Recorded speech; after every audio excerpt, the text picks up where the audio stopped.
To the live, everybody. We're going to. I'm just a little late, so sorry. I was just explaining to Mike that I'm in a windowless room and I can lose track of time extremely quickly here. There he is. Let's wait till Mike gets in here to have any conversations, do anything important.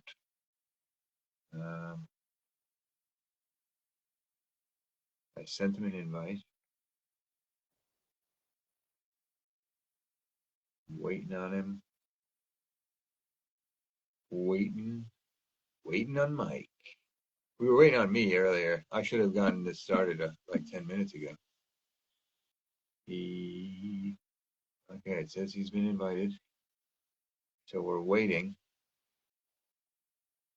How is this connection? Looks like I had somebody, then I lost them.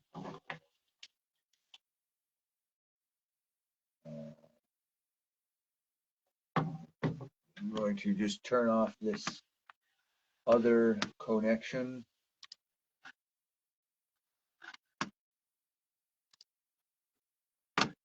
Try and free up some bandwidth. There we go. Let's see if that helps. Because right now it says nobody's watching, but people could be watching. How can you trust the numbers on the screen, guys? How can you trust anything these things say? You know? All right. Am I not getting a signal? What's the deal? No, I have a signal.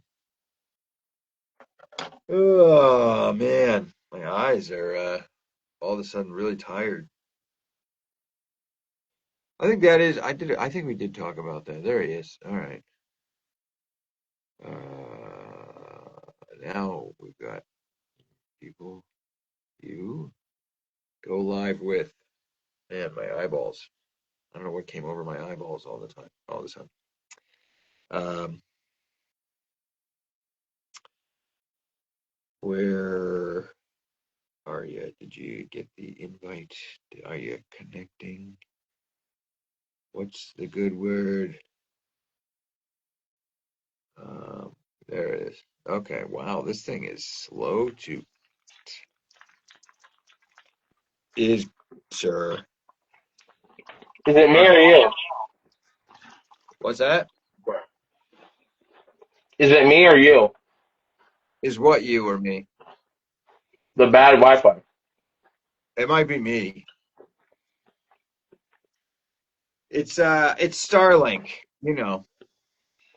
Okay. Well, who's in the chat? I can't ever see the chat whenever we do these. Oh, you can never see the chat? Oh, because I just Let me. ignore I'm gonna log in on my computer. the chat is like if you let the chat dictate the time, we'll never get anything done. You know, this is more of just a fly on the wall. Listen to us talk about the current passing moment while we also discuss projects.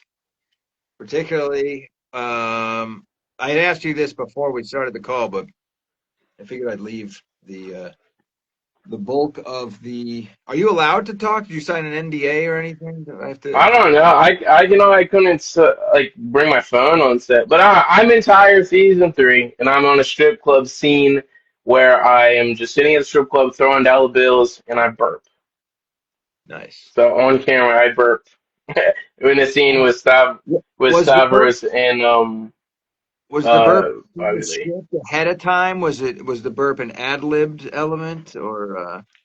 No, Shane just came up to me and was like, "We need you to burp on screen," because and then he's like, "What's your name?" And then he cued me by my name. So Yeah. it's been a great past couple weeks. All right, and also, how's the documentary going? How's that going? Well, I recently started working for Charles Carroll's The Palace, like with the past couple months. So I've just been busy with that, and then I'm working for another client, Uh-huh. editing like jujitsu footage. So like I've been all over the place just getting money. Sports So, edit. but I did just shoot one thing for Mass State Lottery, which will be so funny.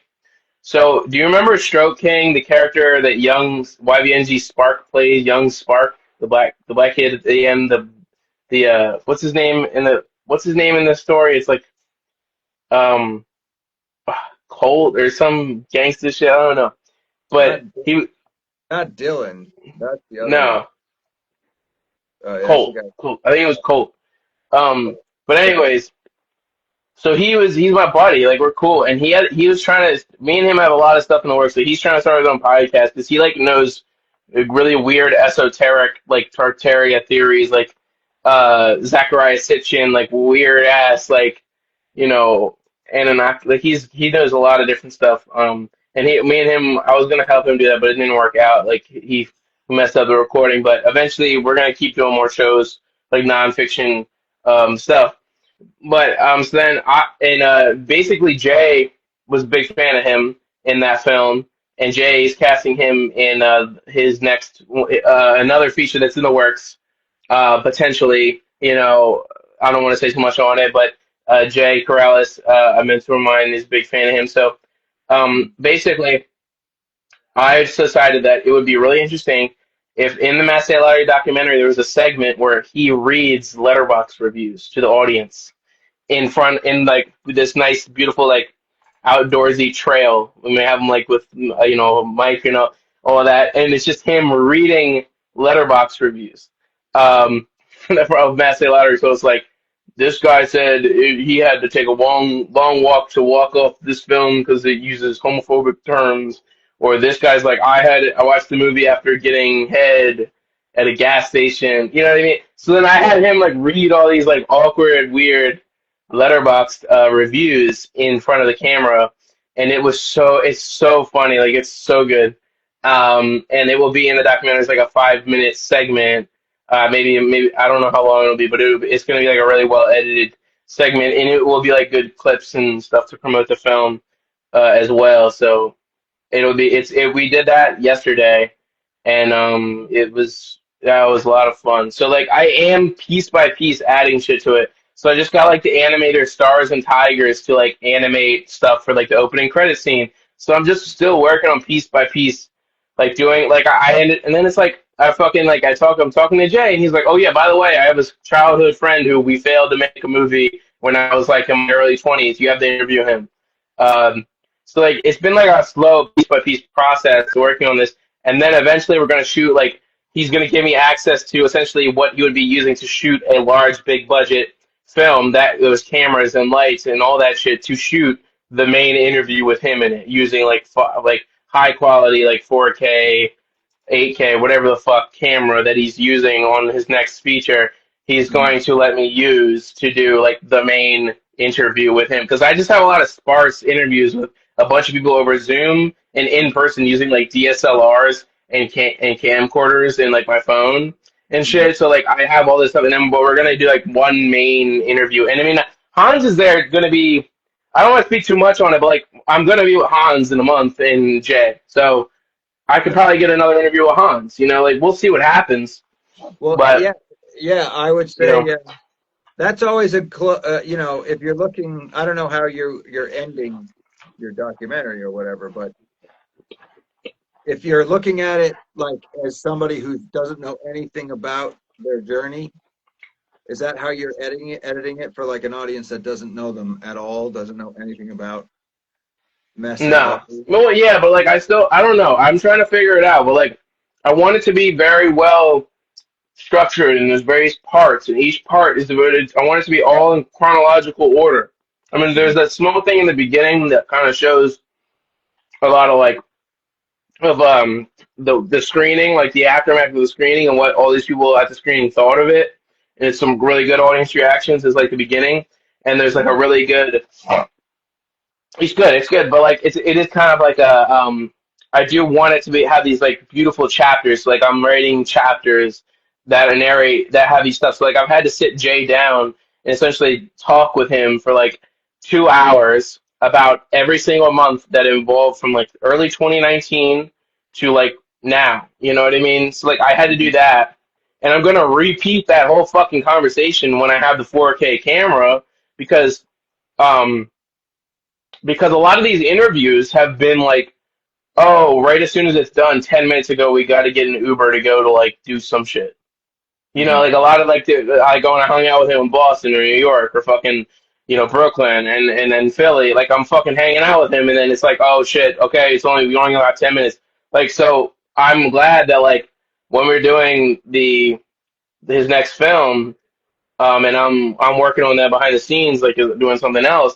Mhm. I can sit him down for like a fucking hour and just get even more shit down with high quality equipment. So, and then and if there's something missing, like I've been Well, learning so much stuff, like I wouldn't, with Da I Vinci, like wouldn't, transcribing and all this. It's beautiful. It's been a beautiful process. I wouldn't worry too much about not that you shouldn't take the opportunity to get some good quality, higher end camera footage of them interviewing. But I love when people use the format as a means of storytelling as well. Like if you're doing a journey of an artist who works in the digital formats, so like seeing him on all these different cameras, these different types of things that he's shot. I'm assuming like you've worked in Yeah. footage from other projects he's done. Seeing all of that to me always makes the documentary feel that much bigger when I see changing formats constantly. You Yeah, know, like I know what you mean. Yeah, I'm not gonna like just do one angle the whole time and cut everything I've done. But I'm just saying like I'm the there's just same. certain stuff that I was not able to capture in the like what I've already shot, like questions and timelines and like specific words that I need him to say that I need to like fucking write down. I need you to say this specifically Right. on camera, and now that we're here, I need you to do it. And but there will be like shit that like so I know what you mean, but like I'm not gonna like cut down the rest of everything. But I didn't, and he told me this when we started. No, I was merely bringing He it was up like, as something not to worry about at all. Like, don't worry yeah. about quality or format. Yeah. Because but in the beginning, he was like, you realize like it's a behind the scenes film documentary. Like it doesn't have to be the best thing ever. And I was like, yeah. Like remember the Phantom Menace behind the scenes when he's like, Jar Jar is the key to all of this. Which he was. Let's be honest. I'm a big Phantom Menace fan, but it is like I've a very heard I've iconic heard the theory. documentary moment. Yeah, that is, and I've heard the theories about the fact that he was supposed to eventually be the ultimate baddie at the end of the whole. Well, also, I mean that's interesting too. But I'm talking about like the quality of the camera in that shot is fucking garbage. It's like low light. It's in the middle of a film screening of the first cut of Phantom Menace, and it's like him in like a theater, and you can like I guess he has a lab on or something. I don't really know, but like it's great. It's like fucking like a lot of the best documentary moments are the shittiest quality image. So Right. It's just about the sound mix. If the sound makes sense and the sound is high quality, the pictures will work usually. But yeah, because documentaries are more like about what people are talking about and what they're saying. They're more, verbally driven usually. There's visual element obviously, but it's more so I think for me anyway. It's a documentary is about what people are saying. yeah. Luckily, like last year, I worked on like 2024 and 2025, I worked on, let me count. I worked on a wrestling documentary that was 4 hours long. I worked on a behind the scenes of Stroke King documentary that was like 30 minutes long. I Mhm. did, I You did know what a documentary about the 2024 presidential elections third parties called Code Fart, and I interviewed Vermin Supreme. I did, I probably did like fucking six documentaries in like 12 months. So like I know, and I know how to like edit them and like make well, shit at interesting. what at what time do you hire an assistant editor? You know what I mean? I mean, I am one for somebody else right now, so like I kind of Yeah, but that doesn't mean you can't have somebody assisting your editing as well if you're having this I much can. time, you know. Yeah, that's what I need to go back and do. I need to fucking like sync all the audio to like the interviews and edit them and cut them down. And I feel like you're right. I could pay somebody to do that, but I just don't want to. But like when I'm like being paid to do that, like I But should just. And I there know. are certain I mean I've been an assistant editor for like bigger projects with a budget where it's like my job was just to organize everything in a way that the editor dictated to me. Like the editor would say, I want it to look like this when you give it to me in a week or whatever. And I know exactly what I mean. Yeah. then I would just do that and then hand it off. But that's one of those Henry Ford assembly line things that I think like what how we were talking about like self-taught street style versus like with schooled, which I would say nobody should really go to school for it, but learning the assembly line thinking of like Yeah. This like the yeah. Hollywood I know what you golden mean. age, like it is That's what somebody. Yeah. Like the guy there's who good told me that. principles to take from it. That's all. Yeah, like the guy that told me how to be an assistant editor, and I like work for him doing freelance. He told me like, okay, so here's Premiere Pro. The first one is the first draft, the first ever assembly. It's literally every single clip that exists, and cut the fat and get some of the stuff clips that are just garbage clips. Get it to do it completely in like order of like each file, and do it from. And it was like fucking like 9 hours, right? And then and he was like, okay, now we're doing draft one. I started that, and then we have a clip section. It's in like he has tabs of timelines, and What then was the final? What was the targeted total runtime if there was one for the final? and we were gonna do like one big thing, but then he was like, no, we're actually gonna break it down into a 4-part series. So one episode's like 45 minutes, one episode's an hour and a half, one episode's like an hour, then one episode's like 2 hours, and it's like just it's a jujitsu vlog of a match, and then the behind the scenes, and then the guy with this. It's like it's for like Eddie Bravo's jujitsu company, 10th Planet Fitness. So like, and he's like Eddie Bravo's personal like cameraman guy. That I'm working for. So like that's what that is. And I met him because I'm a guy at every event. You see me at every event or convention or shoot. I'm going up to everybody and asking them how do they get this job? What's your name? Who are you with? Getting their information. So that's how I met him at War to War Debate, which was a debate that I went and filmed influencer content for. And I met Eddie Bravo and Anthony Graffio and all these like kind of like Anna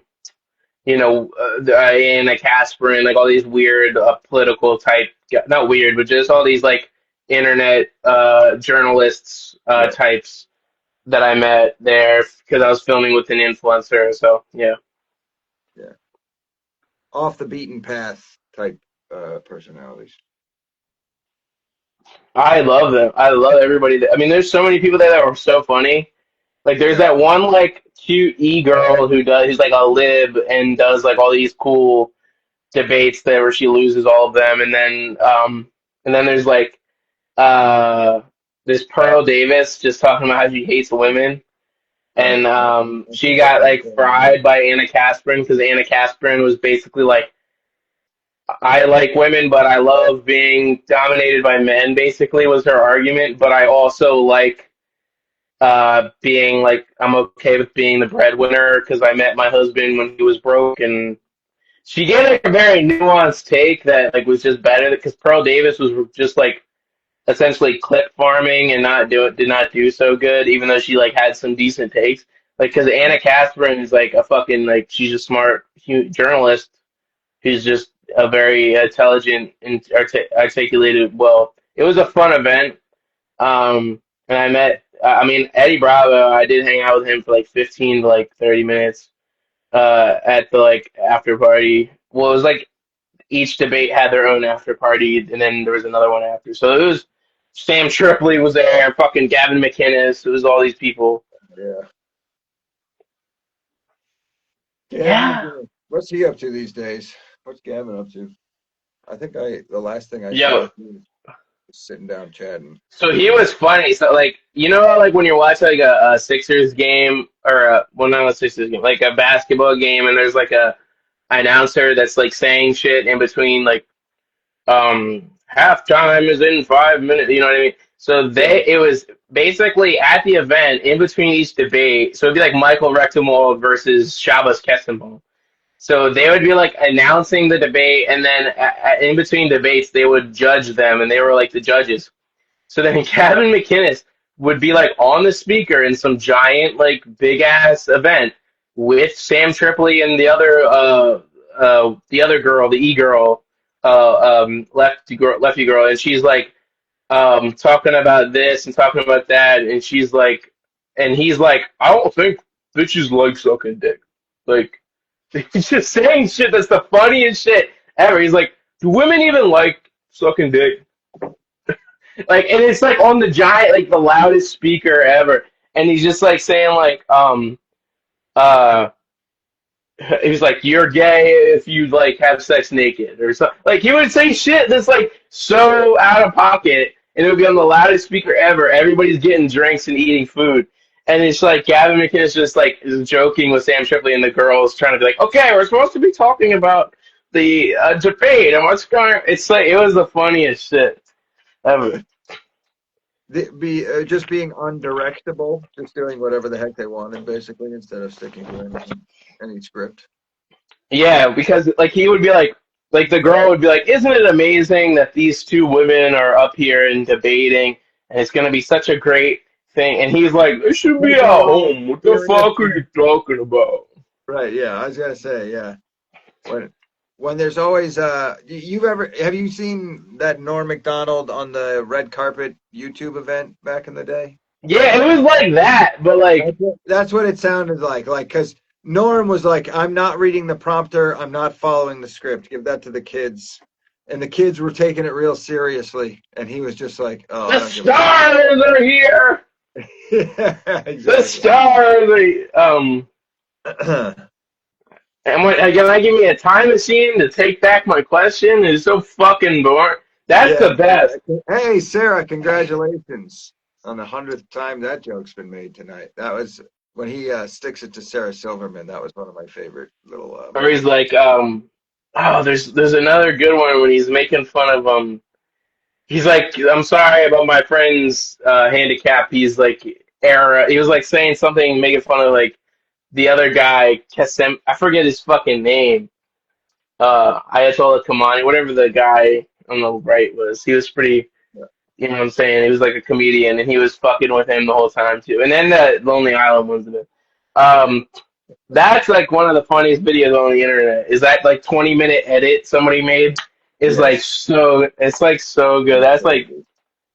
that shaped my sense of humor. Like when I was like a teenager, I watched that when I was like 16, probably Yep. or like 17.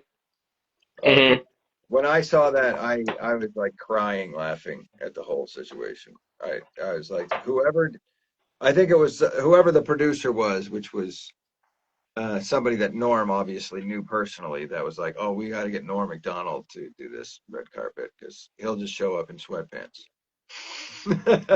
Yeah, they had all the guy had the nicest outfit. The guy like the other coach. Taking it so seriously. Yeah, everybody You was know just what's seriously happening right now is what's that um the Oscars. going? Oh, the Oscars are tonight too. Yeah, so Damn. best live action short film is uh The Singers. That was I don't know if you ever I my theater I work at shows them. The Singers. I would recommend everybody go watch The Singers. It's like a good like bar short film about this guy like singing at a bar to get a free drink. It's like an American, it's kind of like some old water, like some old town by a lighthouse in Maine type of set. I don't maybe it's down south. Maybe I don't know. I don't know. And this it was really good. And then you got Sean Penn as best actor in supporting role. Well, that was a terrible film, One Battle After Another. I mean, I think he was funny in it. I think the writing was abysmal. Yeah. Yeah, Um, I haven't heard many people. I know a boomer that really liked it, but that boomer is very impressionable, very impressionable boomer. well, you So probably just saw how well shot and well lit and well acted it was. could be one of those things like It's like The Brutalist. Yeah. Have you seen The Brutalist? No, I haven't seen anything Hollywood's made in years. I will tell you. Have you heard of The Brutalist with Adrian Brody? I mean, I know all those words and I'm familiar with the actor. Brady Corbet directed it. I have no idea who any of those Okay, all people right, are. all right, all right. So Yeah. I don't want to be No, like I this know guy. I was mildly interested in Everything Everywhere All at Once because I had been following the Daniels music video career and I really like their Okay. music videos. Well, let But me let me I wrap don't this up. follow Let any of the me new people. Yeah. I don't. Well, I'm gonna keep going on the Oscar stuff, but this film, The Brutalist, Yeah. is essentially like a character who like he goes through a certain tragedy related to a certain historical event in World War II, and he ends up coming to America as an immigrant, and he becomes like addicted to opium, and he just cheats on his wife all the time, and it's just like him being like an insufferable architect that's like so talented, and it's just like and it's just but and it points all the rich people in America to be like the worst people on the planet, and it's Guy Pearce giving a great performance. Adrian Brody gave a great performance, but the characters are written like so cartoonishly to the point where it's like cartoonishly like all the immigrants in the film are portrayed as like the benevolent creatures, even though they're all cheating on their wives and doing opium. And then the rich guys are the bad guy. But then the rich guy does like commit a certain assault on a character that's really weird and really out of place and really poorly written. And but the film, I would say, Uh-huh. mine is all this like terrible writing and terrible characterization that's not rooted in reality whatsoever. It is extremely well lit. It's extremely well shot. It's color graded so well. It's all done on fucking whatever film it was, and it's got one of the coolest soundtracks ever. And it's the story structure is really interesting. The second half is very bad, and there's a really interesting intermission. The way they show like this train like blowing up because of like a supply line issue with the architecture. It's kind of like the Fountainhead it's the reverse Fountainhead because the Fountainhead is all about individualism, the like anti-collectivism, and being a strong individual on your own in your country. And this, I would say, like the Brutalist is like the communist version, far left version of the Fountain. And I'm not like shitting on. I think it's like a very well made film, and I love these like 4 hour epic films that are Yeah. complete.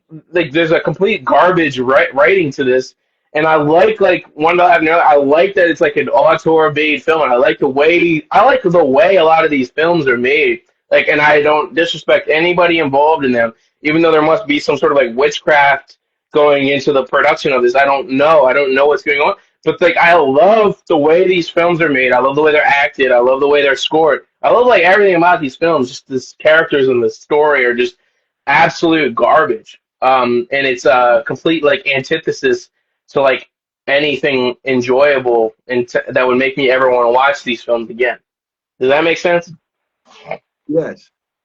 Like while you're going through the experience of watching the movie, you are fully entertained to the point that even if you're critiquing it, it's still keeping you watching even to critique it. Like It's yes, it's like one battle after another. The main right. character is just a guy who watches the Battle of Algiers on the TV and smokes pot and talks about how the founding fathers were slave owners, right? Insufferable, annoying human being that I would never want to be within like 10 feet from. I got a pole, Never right? Like mind a 2 hours. You got to spend 2 hours with this character, right? yeah, Like but it's like a fun movie and it's funny and there's like a funny scene when he's like on the phone and he can't remember the password to yeah. the thing. Like but again like it's just I never want to I made a That, post on my story. It's like this that, character like I hate weed. I'm a very like I used to smoke weed and sell weed in high school. Like I hate it. Like I hate being around people that are high. I hate smoke the smell of weed, and it's just like and then I gotta watch a film where this guy's like watching the Battle of Algiers and smoking pot and then Fruity Loops. Fuck you. But anyways, Battle of Algiers movie. Man, I didn't realize it was centered around like a guy who watched Battle of Algiers and was like, "We got to it's do." just one scene. I'm just cherry picking. But no, like that's I mean, Battle of Algiers is not even that bad. Like it's a good I movie, but like that like movie. No, I like that movie, and I like that movie too. I know that they screen it at the Pentagon. I know that Gio Pontecorvo actually cast some people that really did those acts from Algiers.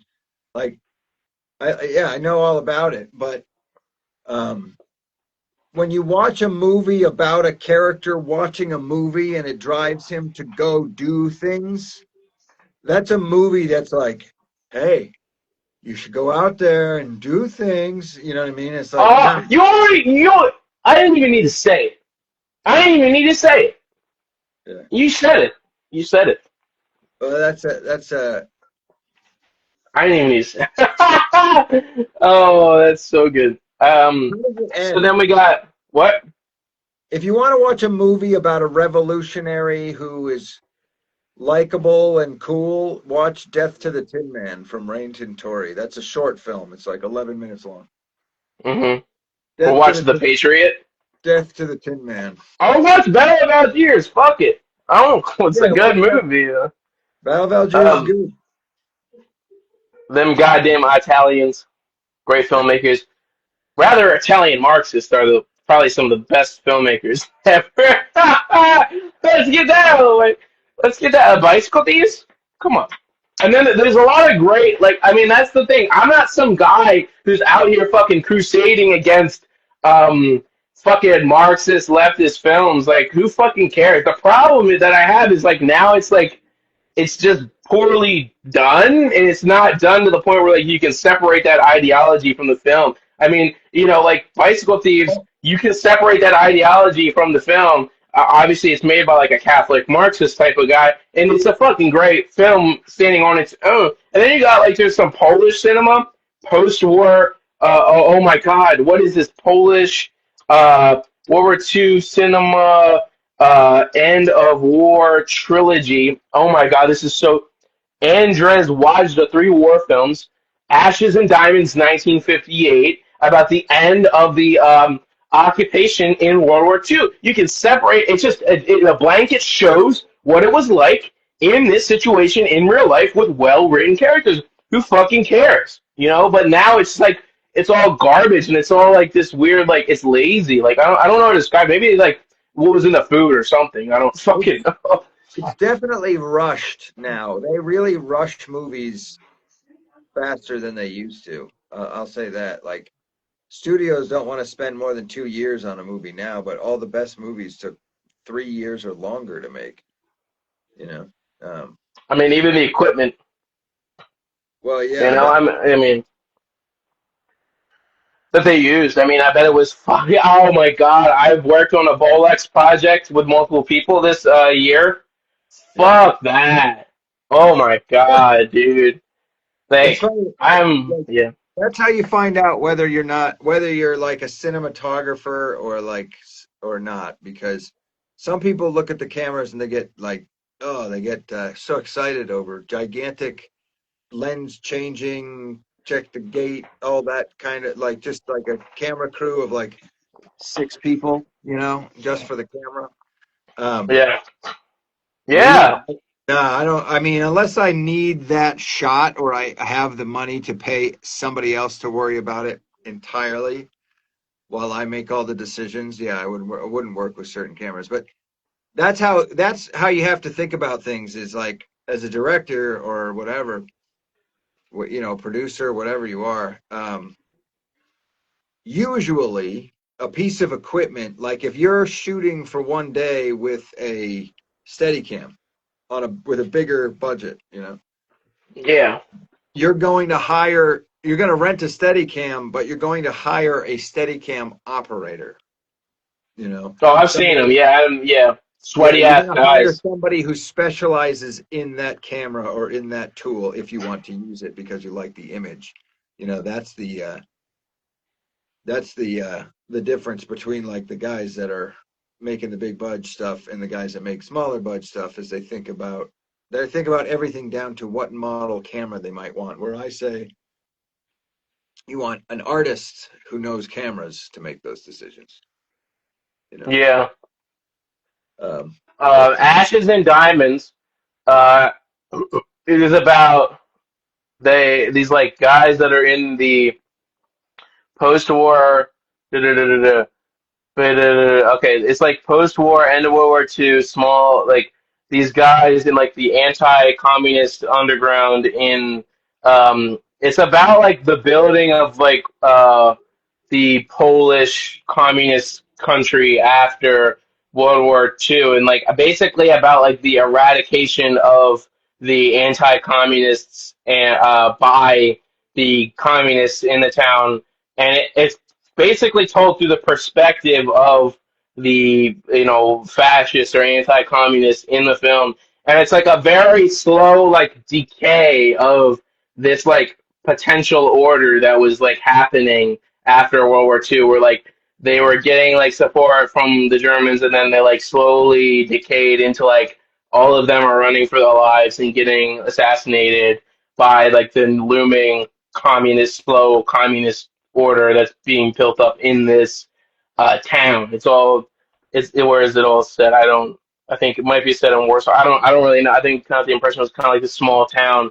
And it's a very like it's like kind of actiony. Like there's a lot of it's drama, but there's a lot of like just fucking random assassins. That's what I like out of Algier is there's a bunch of scenes where it's just like fucking like some kid going up to a Saddam cop goes blowing off. his head off. Yeah, like it's so good. Where All it's of a like you sudden don't the even see bomb it goes off. coming. You're like, what the hell? What the hell is this happening? Yeah, that is So what I like about that movie. Sudden. yeah, I mean yeah. Yeah. Well what in relation to rideshare would you like to talk about? I mean I've really do you want to What? What? plan what in What? relation to rideshare would you like to, the film that we're working on? Yeah. But we're working on a film, are we? Uh so what in relation to that, like have you thought of any ideas at all? I kind of have a couple, but you go first. Uh, yeah. I was starting to think. I'm starting to think about particular real stories that happened to me when I was ride sharing, and Yeah. uh, and I've been writing. I mean, because that's what's inspired it to begin with for me was actually doing it and having actual stories. So I was just kind of writing down like short summations of these little story arcs within each particular ride. And then I started to think of like, okay, well, if you're going to have this repetitious kind of element of passengers in telling stories and talking to the driver, and there's going to be a lot of scenes in a car, you don't want it to become boring, which is why we're doing some of those other elements. But suddenly I was like, what about if there was, and you just mentioned, what's his name, Stars and, Stars and Tigers. yeah. That's Um, my boy. I was just texting him. He's is a talented animator. yeah, yeah. But like it made me think of somebody telling a story and cutting to animation at one point for one of the sequences. Now, you don't have to shoot with the idea that you're definitely going to animate it. You shoot whatever scene that you want to like if we were like, "Oh, it would be cool to have an animated scene where a passenger is telling a story and the passenger is describing something and we then all of a sudden transition into this animated like retelling voiceover style of the person telling their story." And I just thought of like really drunk. I was thinking of a scene from I Hope They Serve Beer in Hell, and I think I mentioned it in the past, but just thinking about having an artist, I started to think like, oh, well, I bet you know some, which you do, which, I know. Yeah, my roommate does the storyboards for me. right. So I was thinking about like, oh, it might be cool to write something knowing we're going to have a particular artist style. You know what I mean? Like if I knew, like if I wanted to do a Void Stomper sequence, you know what I mean? Like have some I don't know what that wacky. is. It's an account I follow. He does like wacky political stuff, but he does other like just kind of ridiculous like non-political art. But it's always weird like CG morphs and stuff like that, but it has this realistic element. It's good. You can tell he knows how to use AI and Blender, and he has a background in CG animation and stuff, and he just does these reels that are pretty like bonkers when you see them. Um, but I was thinking Yeah. like if someone's telling a story and we cut to a particular artist, knowing ahead of time a list of artists would be good because I can think of certain people that I would use, and I'm sure I you can have too. people too. Yeah, Yeah. so I was like, if that would be, and we're gonna need a poster.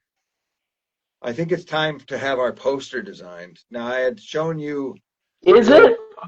old school oh yeah, like just a concept I poster. don't. I mean, I get it, but like, we should be like right. I mean, I hate to like. I know I haven't been like big on the writing, and we've been kind of just doing random idea. I mean, if you want to do it, you want to do it. But like, I'm just saying, like, we should come up with a plan to write the Well, film.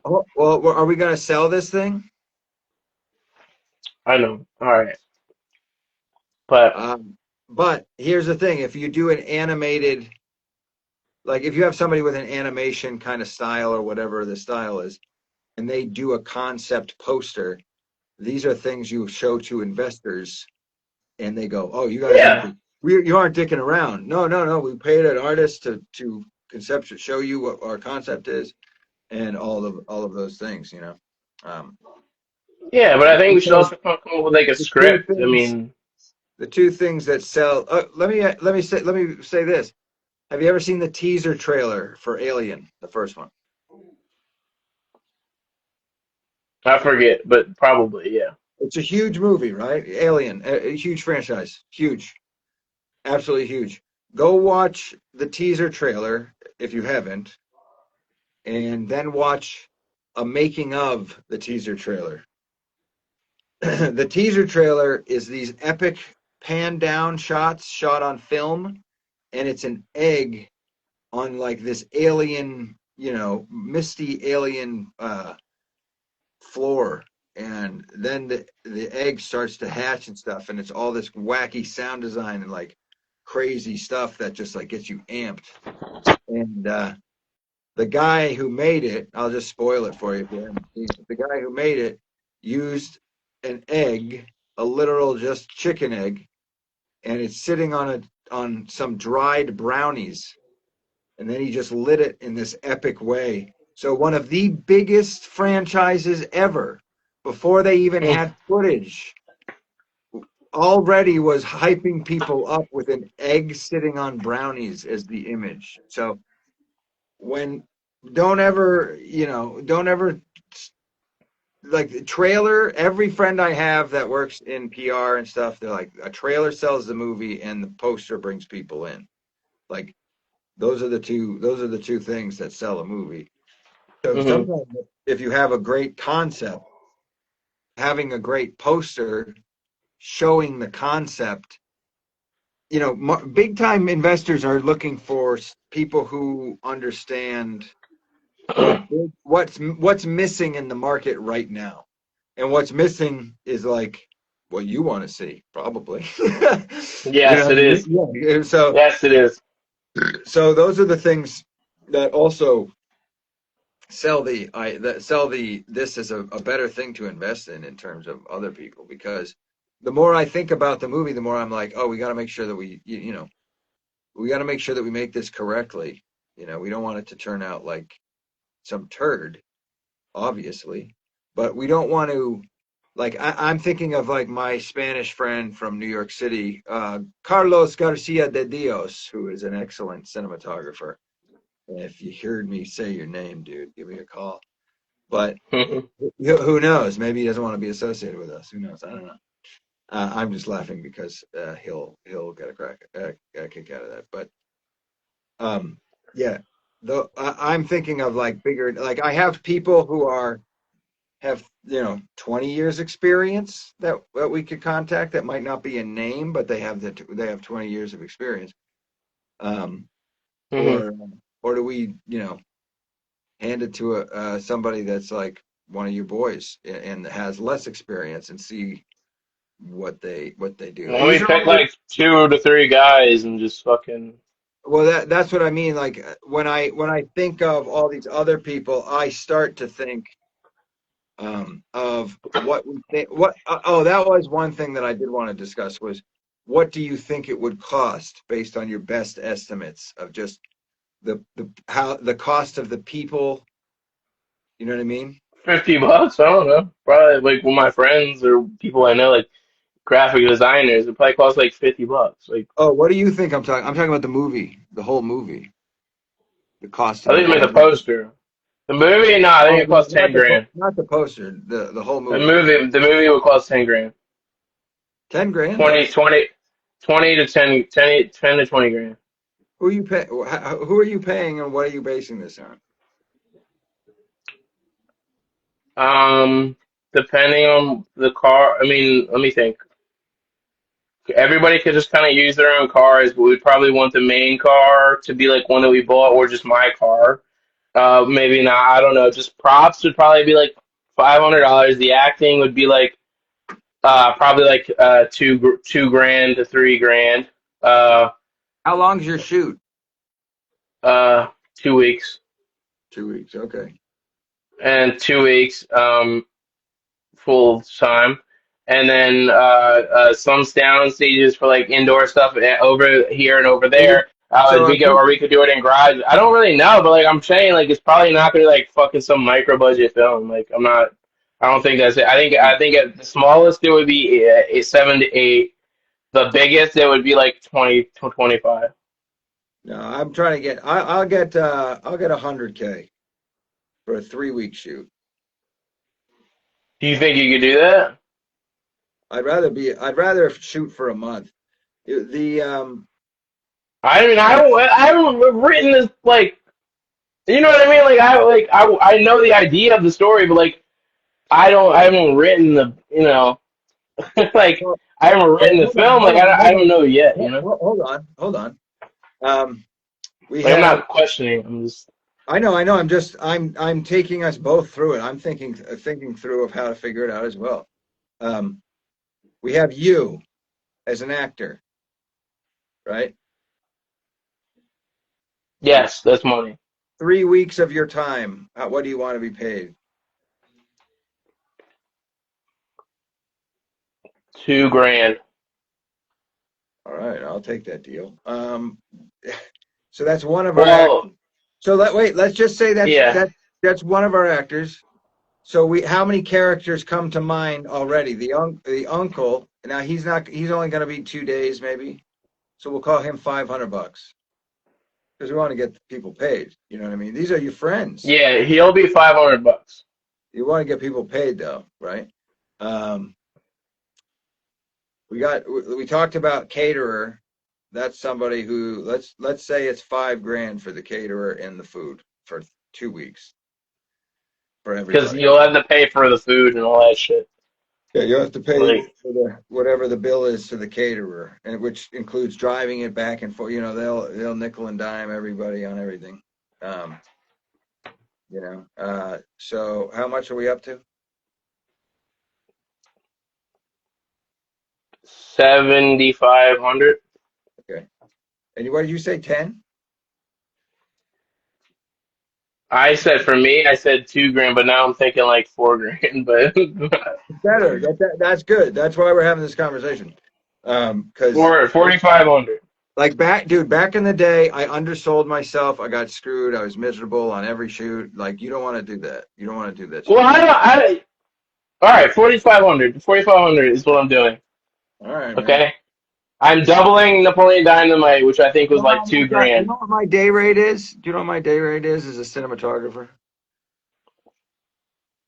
A grand? I don't know. 2,500. I mean, that's still pretty low. That's still pretty low. But when you get into bigger things, it's piece of budget goes to X, piece of budget goes to Y. You know. Hmm. So, and then you put, and I'm then you put. learning how to price myself. Shit, like That's why we're I've doing been this. learning. Like Like with what my other shit. nobody ever taught me how to price myself or anything like that. And like, that was one of the worst. That was one of the worst elements of freelancing. Was I was always underselling myself to people. I could have sold myself for way more. That's what I'll make sure that you don't do that. Don't make those mistakes. Yeah. You know, You because should I live can't. out here and like so we could do this like more. But I know I like you probably like where you live, but like No, I no. don't know. We could What build our we own company. I'm just throwing. I don't know. You know. well, where we shoot it is where we shoot it.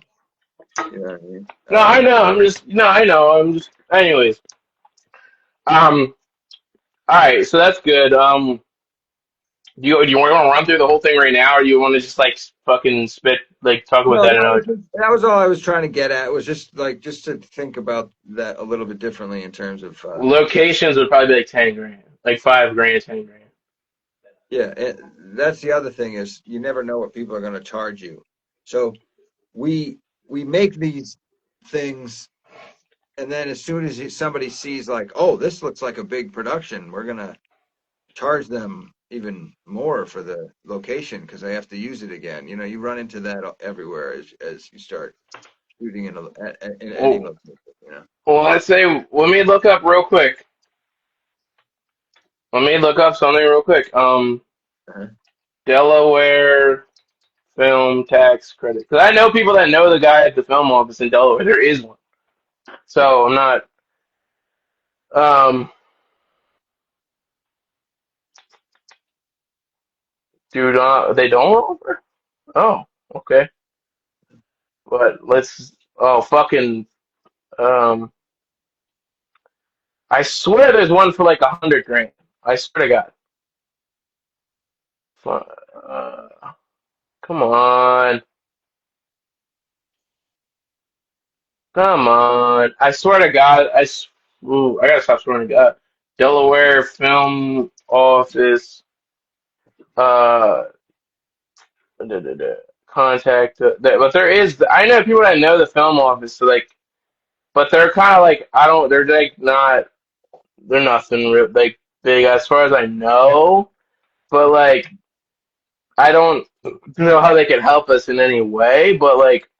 Well, I that's know this people is that know them and are making big moves. Like I know a guy who is this is being essentially paid by the Everett Theater to uh, and is working with the film office in Delaware to make an entire feature film. I mean a short film that's like a huge 20-minute like budget with a budget of like probably like I'd say like 20 grand. Like probably no. I'd say more like 15 grand, a pretty decent budget for like a short film, and they're going to screen it there. Like, so there is things going on, and people I know that could be of use that could give us like I don't fucking know, but like I'm saying, like there is shit in a community that of a group of people that would, if they see how professional you are, would essentially see what we're doing and be like, I want to help you, you know. So that's what I'm saying.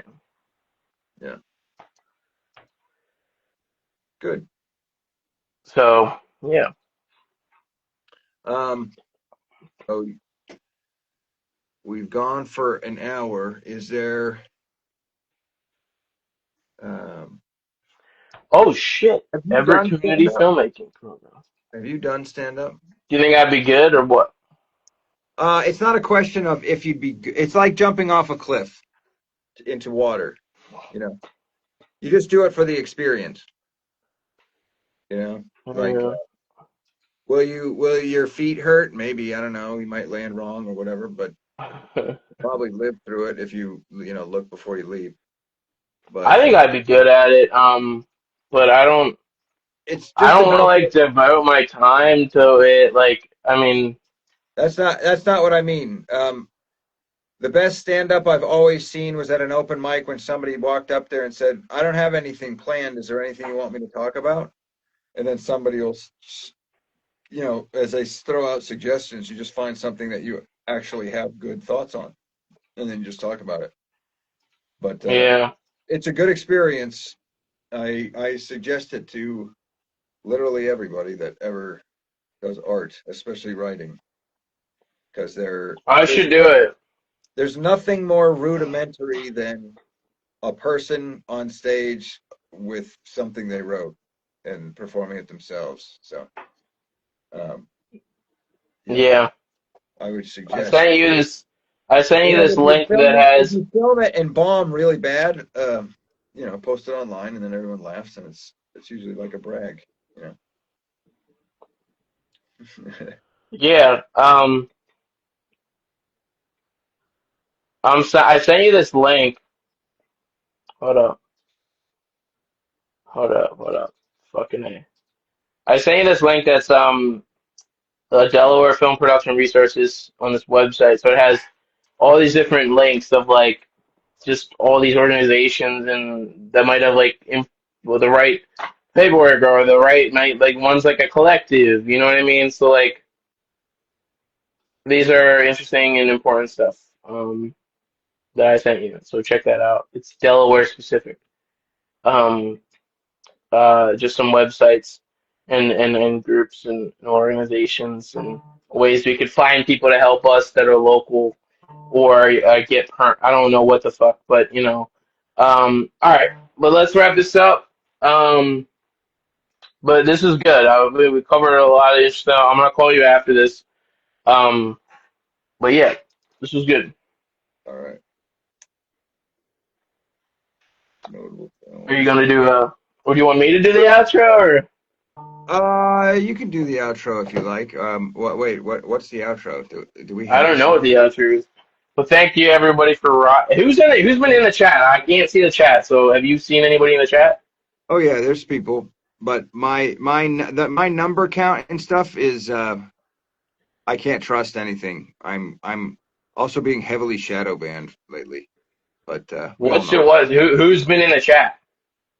Ann Collins, Evan Hogarth, David DeCorso, Chev Boyardee, Andrew Venus, Austin Calloway, R.I.P. Benny, Mig333, M.IG, Brandon Van Coor, who I know is cool, Contos, Young Emphysema, Kumataz, Pessimistic Idealism, It Nately, or IT Nately, Gnarly Radaden,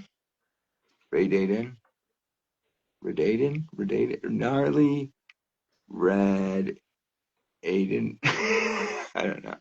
A bunch Yeah, of people, but yeah, good. Okay. Well, my shouts out to them. viewer sticks. But Well, thanks thank again you for all for having me. coming to the show. This will be on YouTube. I should have just fucking put it up right after last time, but I just put it up the last episode like yesterday. But this will be on YouTube right after. So for the Yeah. YouTube crowd, thank you. Um, I'll put these on Spotify for audio. I mean, I don't. I just feel like I like that. I think I'm okay. I like, I don't mind doing an audio only of a live, thing. So if it's like, because it's kind of like a podcast, I would say. Mm-hmm. But yeah, thanks Oh, for watching. Let's talk one more thing. aren't you Announcing, hosting? Aren't you yeah, hosting? let's Yeah, do I was it. gonna say, yeah. Right, Okay, right. let me announce that right now. Okay. Um, I am hosting Movies, a podcast about the active cinema which is Low Res Wonder Bread and Hans Lamb Barbosa's podcast. I am hosting that for 2 episodes that will be released in early April, and we're going to film them soon. And I'm going to, I was thinking, I was going to have you on with Rare Candy. Do you know what Rare Candy podcast is? They're from Oakland. No, they're from like the Oakland Bay Area, and they like have a purple logo, and they kind of do film Yeah, reviews, book reviews, and also just interviews and kind of. yeah.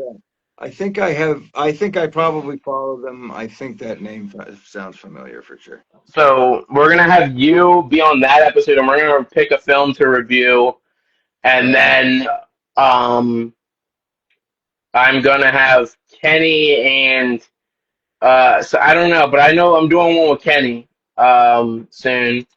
And maybe it'll be just we'll figure it out. But you'll be on it, and Kenny will be on it is guaranteed. And Rare Candy will be on it. We just spoke about that.